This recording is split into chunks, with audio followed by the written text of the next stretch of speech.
Robin Hood Radio presents Stage Right or Not with Michelle Willens. Michelle is a longtime journalist and herself is a published playwright of several theatrical works. She's a frequent contributor to the Huffington Post, Daily Beast, and the Atlantic websites. Another show.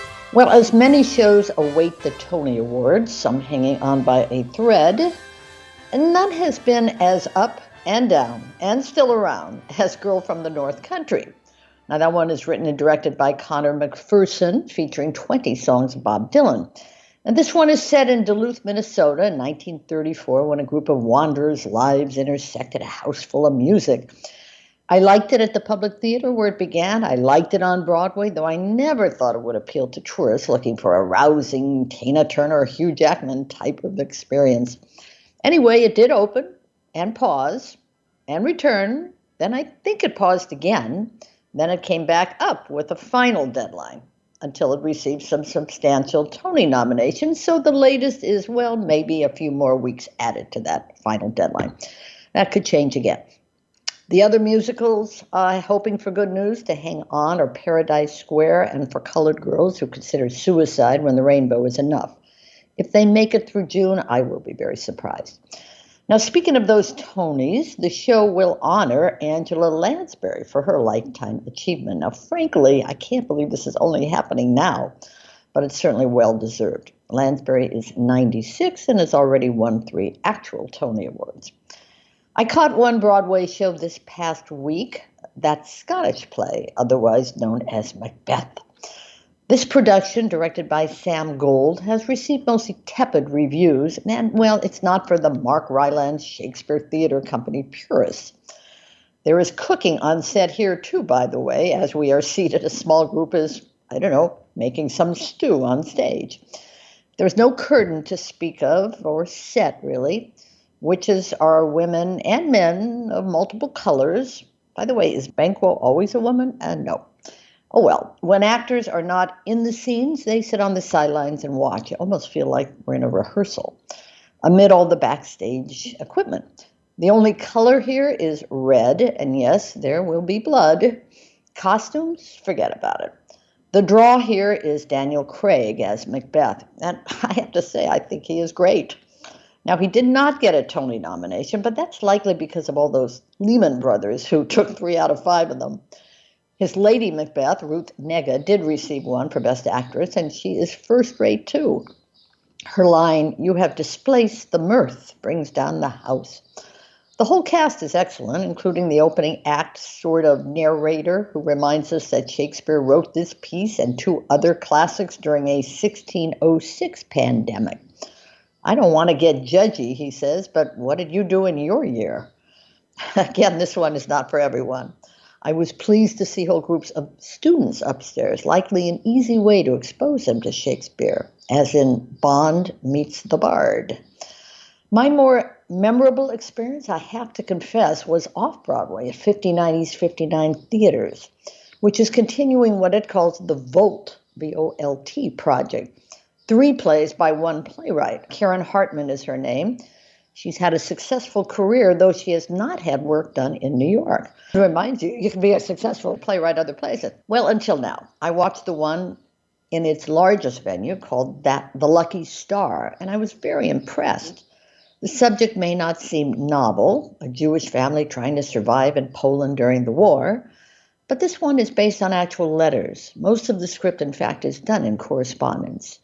10 excellent actors playing one family of 3 generations.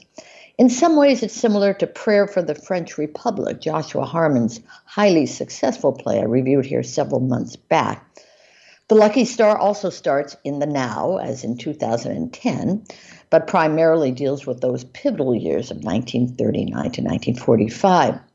We get to know all the characters and hear powerful sentiments like, "It was never easy to be a Jew. The more I get to know people, the more I treasure dogs. Better to have been sick than rich."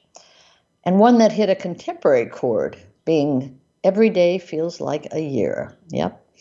Ultimately, this is about family and asking questions. A son here grew up not knowing much of his parents' lives and even who his actual mother was. There's lots here to think about. But The Lucky Star is a production worth seeing and a true story worth remembering. And my final show, and its final performance, was Skin of Our Teeth at Lincoln Center.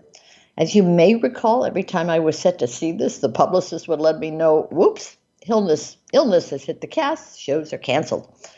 So no point really in my reviewing a show that, as of yesterday, closed its run. But this was a difficult production, not my cup of tea, although it refers to climate change, refugees, and more. And did I mention the dinosaurs on stage? Very good puppets, by the way. This Thornton Wilder piece could not be more different than his Our Town. It has received several Tony nominations, this one too, so we shall see, but this one's not being extended. It's been an interesting and somewhat disappointing season for Lincoln Center, I would say. This show and previously Flying Over Sunset, well, neither could be called a success, and I'm only hoping that Tom Stoppard's latest comes to rescue the Vivian Beaumont Theater there.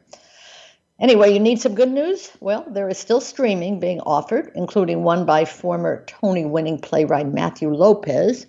It's kind of a sitcom-style offering. It's called Zoe's Perfect Wedding. It's up through the week at Theater Works Hartford in Connecticut. But you can stream it online at twhartford.org. The running time is 1 hour 30. It's a lot shorter than Lopez's The Inheritance, which was some 6 hours, if I recall, with a meal in between.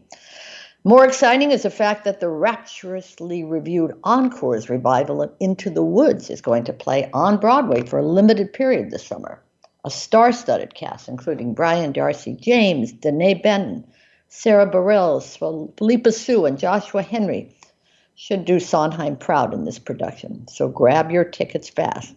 Though you must remember that the Chicago revival story began as an Encore's revival, then a move to Broadway. Well, it's still there. And finally, out in your neck of the woods, there is a new one called Andy Warhol in Iran, just starting and up through June 25th. It's on the Saint-Germain stage. Lots of Warhol stuff lately. A new documentary, a limited series, and of course, one of his Marilyns just sold for almost $200 million.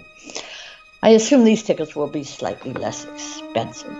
All right, I'll see you next week when I will make my final Tony predictions. Stage Right or Not with Michelle Willens, produced in the studios of Robin Hood Radio, robinhoodradio.com.